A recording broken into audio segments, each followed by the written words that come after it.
Hi guys. Questions, comments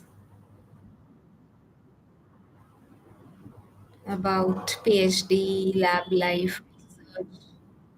Please join in. Please feel free to ask me anything about PhD or lab life. I will be happy to answer.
Feel free to drop the comments in the chat box and I will answer.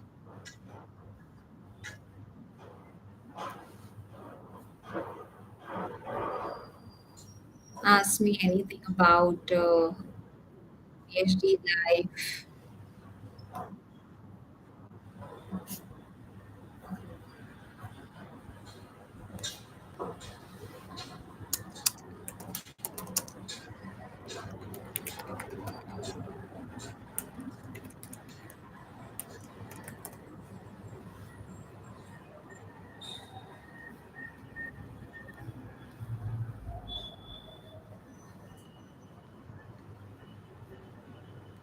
Do like, share, and subscribe my videos if you find them helpful, interesting. Even if you're not in lab and you find it interesting, please go ahead and subscribe, share it with your friends, colleagues, anyone who's in research, academics, and may need help navigating life, may need help navigating the daily ups and downs of research life.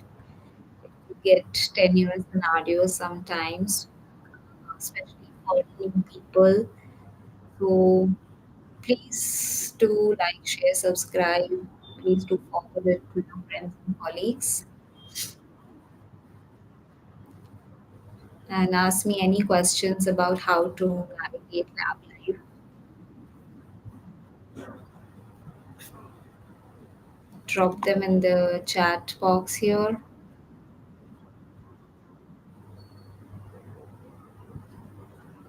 and I will be happy to answer them. I'll be happy to.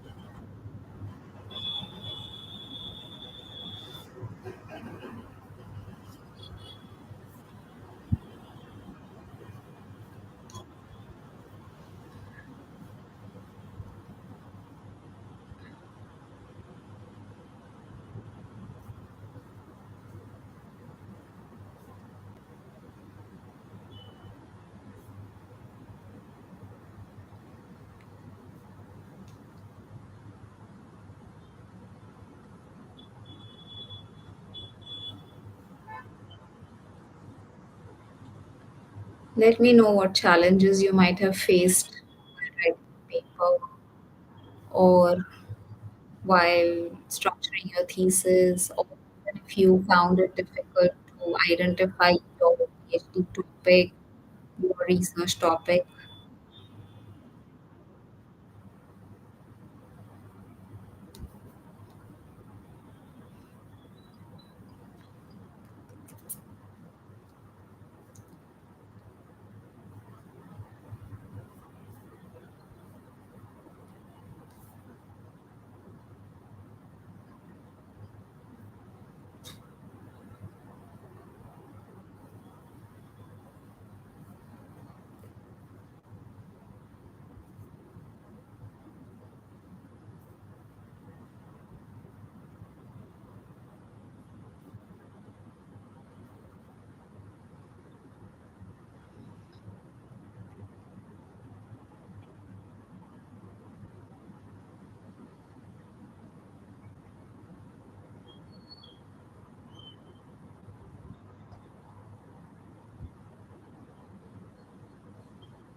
Do join in, do ask me questions, lab related academic stuff.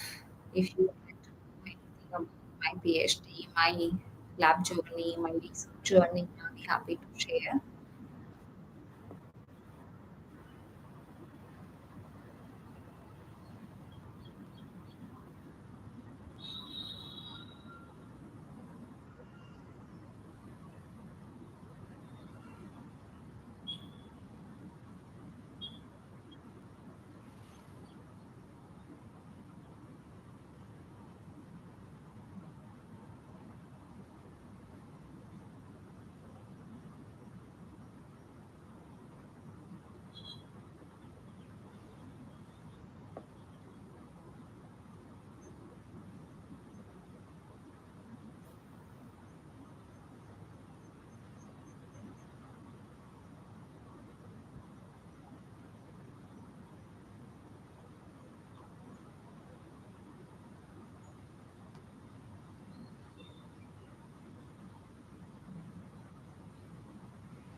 Any comments, questions, suggestions?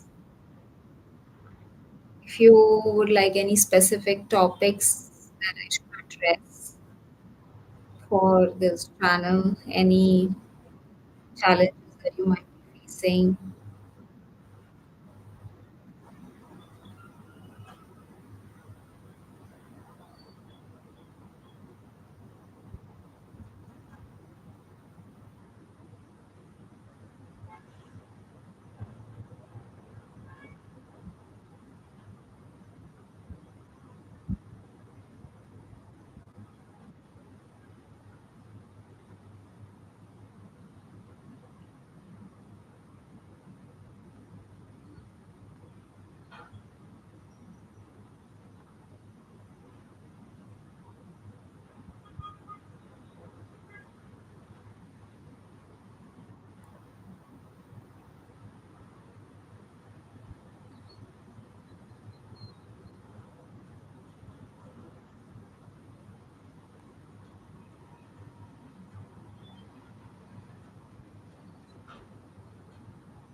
Anything that I can help you with?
Do ask away any questions about lab life, PhD journey, research journey. You also need to understand how to decide on your PhD topic, research topic, or whether you are yet unsure whether you want to join a lab life, whether you want to get into research or not. Please go ahead and ask me.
Anything I can help you with to navigate your lab life better? Do not feel shy. Please do reach out.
I have a slow connection today, guys. So if anyone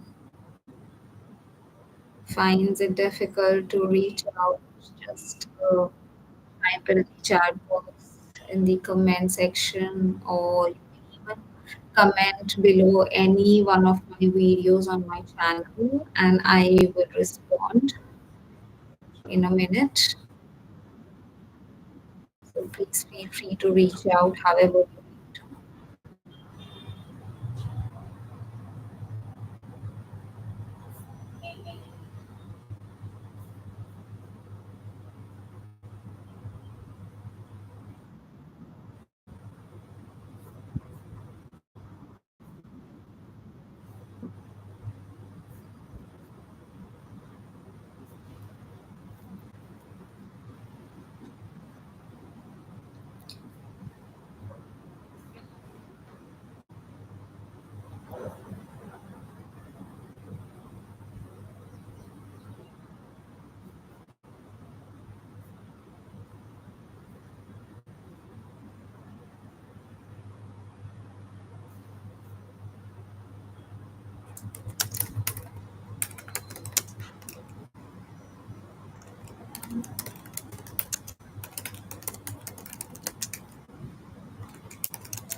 My new video will premiere in about 30 minutes. How to write an SOP,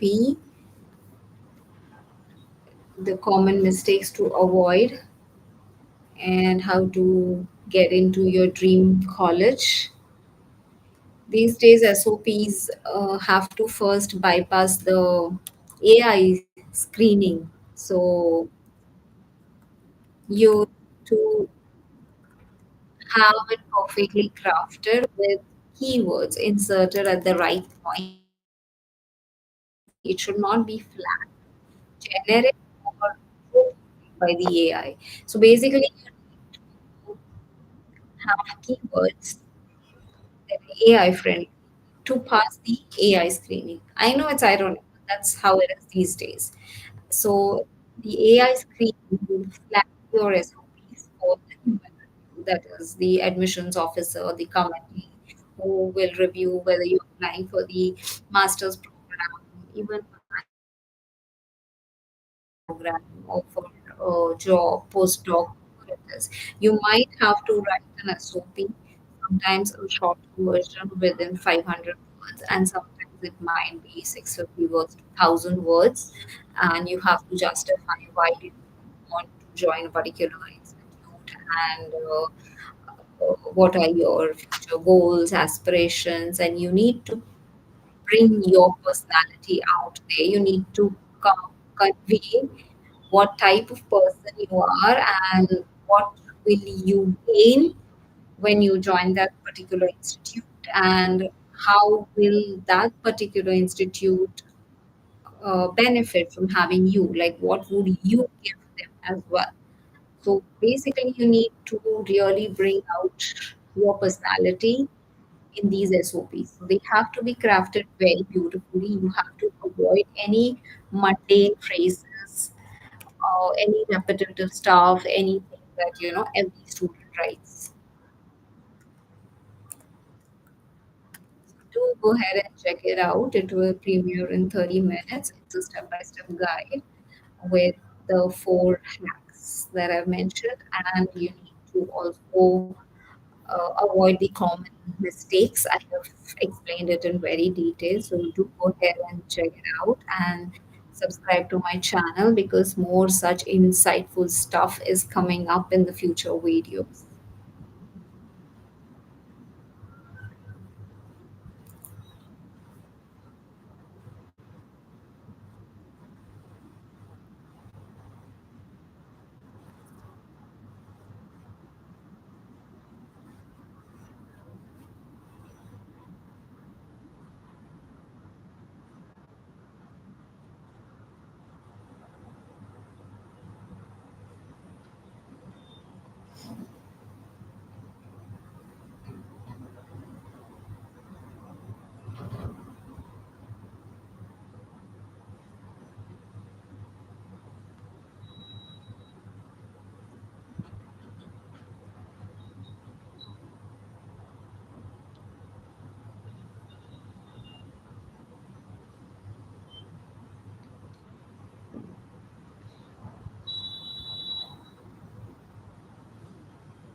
So do tell me what other videos you would like after the recipe,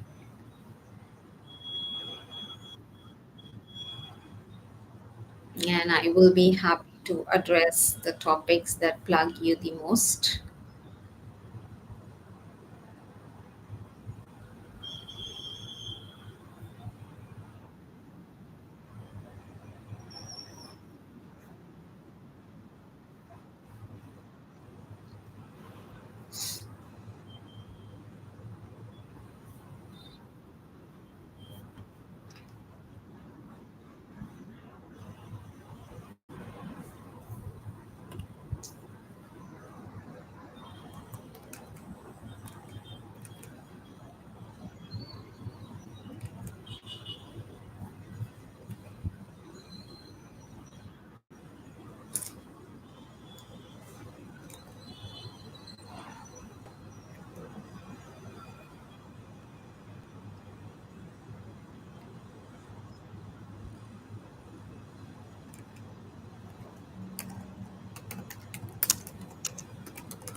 Hi, Bunyan. How to paraphrase? Um, so, if you are writing your research paper or your thesis, first of all, you cannot just directly copy paste from any source that you might have cited.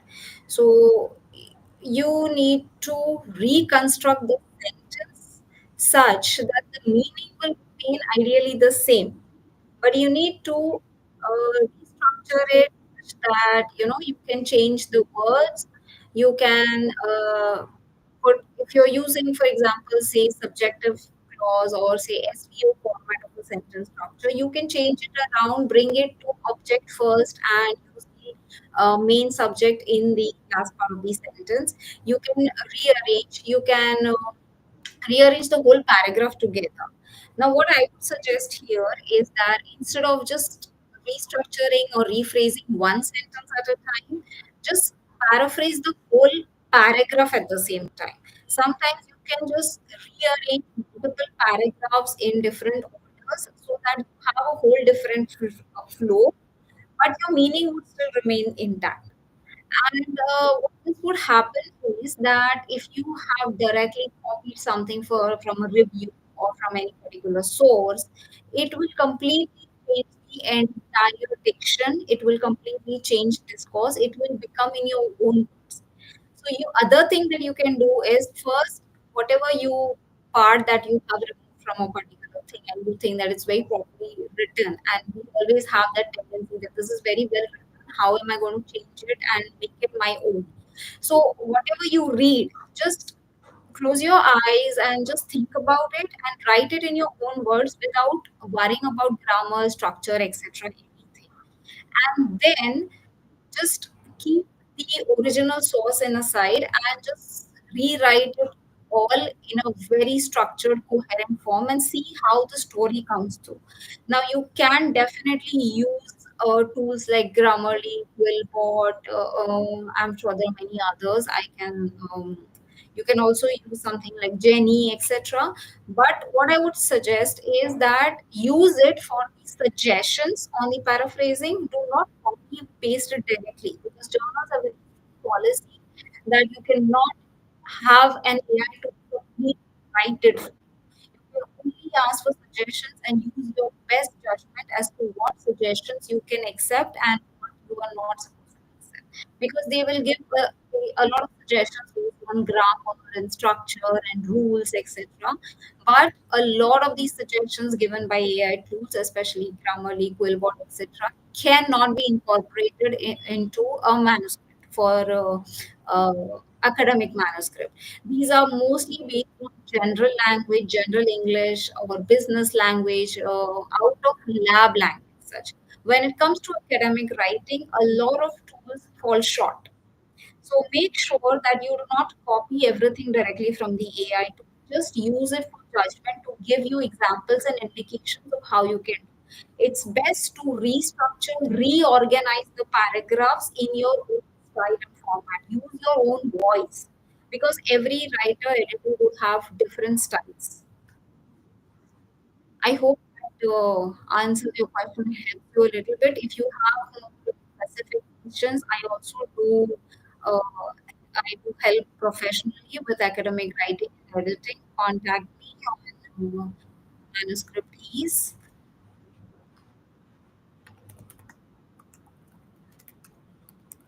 And do follow me and subscribe to the channel. You'll find a lot more information on my videos. You have, thank you so much. What if the paragraph have three citations? Who's to cite? Now, there's no thumb rule about citations here. You can have as many citations as you like, but unless journal has some limitations.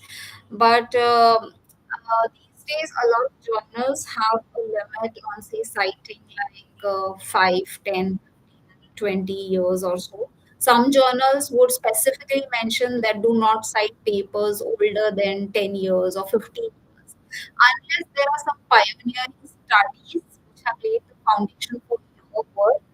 Do not go citing articles of early 70s, 60s, or even further down the line. Try to stay in thousands range for now. And yes, you can definitely cite older articles. There's no such rule as such unless the journal specifically prescribes. So always rule of thumb is to follow journal instructions. If there are no rules, then you can go ahead citing 80s and 90s articles as well, as long as they are relevant to your work. You don't have to pick and choose that you have to cite one out of three or two out of three or all of three. Cite whatever is most relevant to your idea, your writer.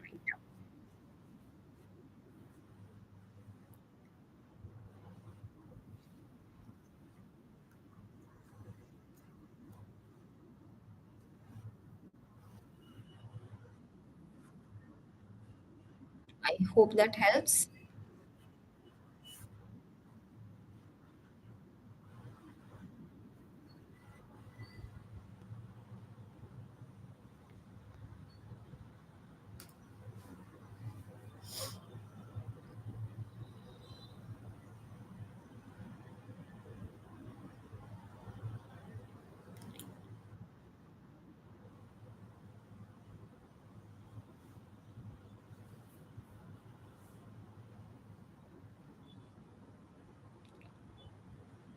Problem with definition and classification. What type of definition and classification are we talking about? Background of the topic. So you're asking how to define a topic or how to classify a topic. What exactly is your problem here?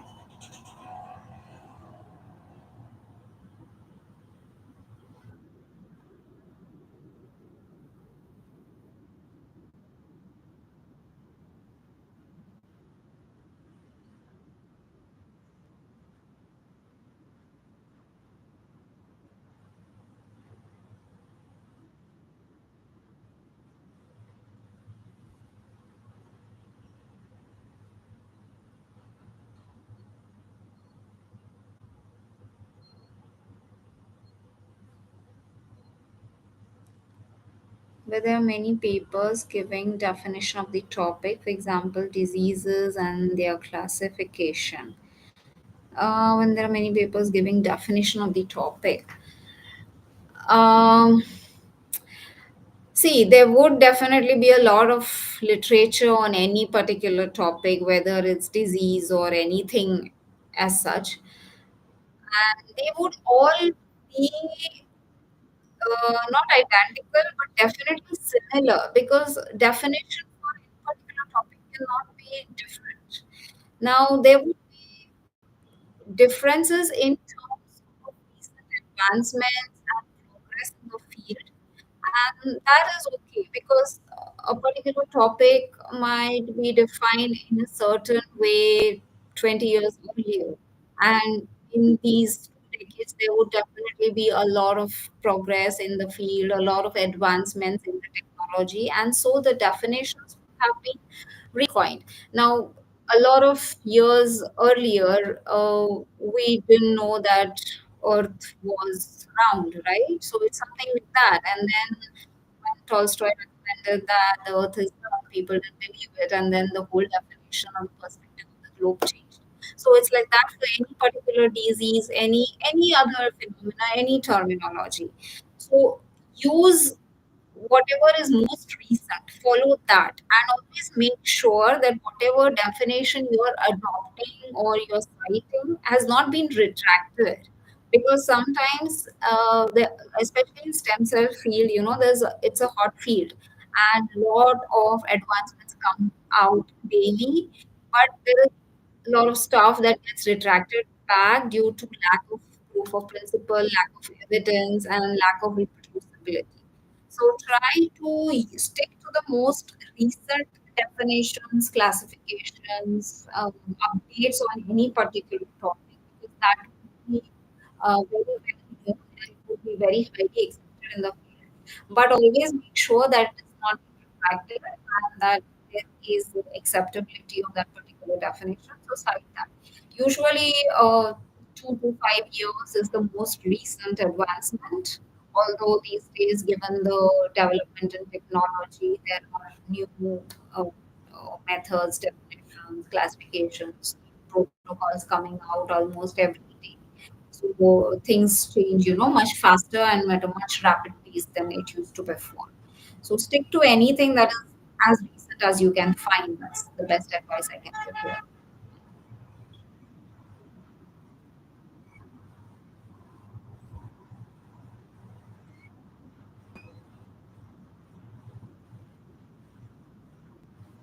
No problem. Do subscribe and follow me for more tips, tricks, and I have a lot more content coming up on everyday life, research, PhD. And if you have any questions, do feel free to check out my previous videos on how to uh, define your PhD topic, niche, etc. And let me know if you have any more questions. Oh, thank you so much for subscribing. Do keep a check on new content coming up. I have another video which might already be up right now for how to write SOPs and get into your favorite institutes. So if you have no more questions, Manian, I'm going to sign off for today. If you have anything, do drop in any of the comment boxes under any of the videos or this one as well.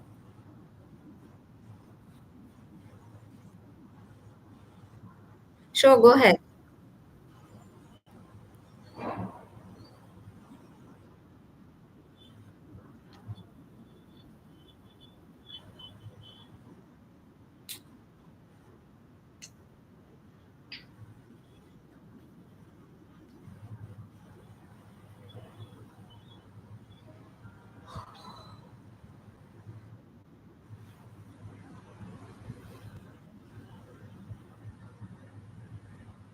Q differ from the search strategy for RQ differ from the rest of the paper.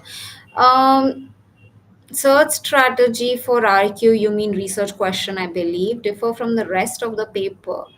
No, the rest of the paper would actually be based on what your RQ is, right? So, unless you have your question and your hypothesis defined, your rest of the paper cannot come together.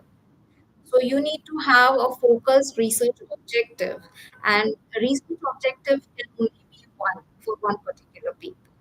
The research objective is then broken down into small aims to achieve that objective, and your paper is structured based on those aims, because every question, big question, leads to one particular objective. You cannot change the climate in one particular paper. But what you can do is, how can we increase the level of oxygen? How can we prevent atmospheric holes? Those can be small questions for one particular study. And your paper will be structured for that 2 or 3 questions in that particular study. So you can achieve the bigger picture, that is the research objective, in one article. You get the difference between objective and questions. There's a difference between them. The objective is the hypothesis of the paper or the aim of the paper, and the questions are small broken sub aims that will help you achieve that objective, the bigger picture of the whole manuscript.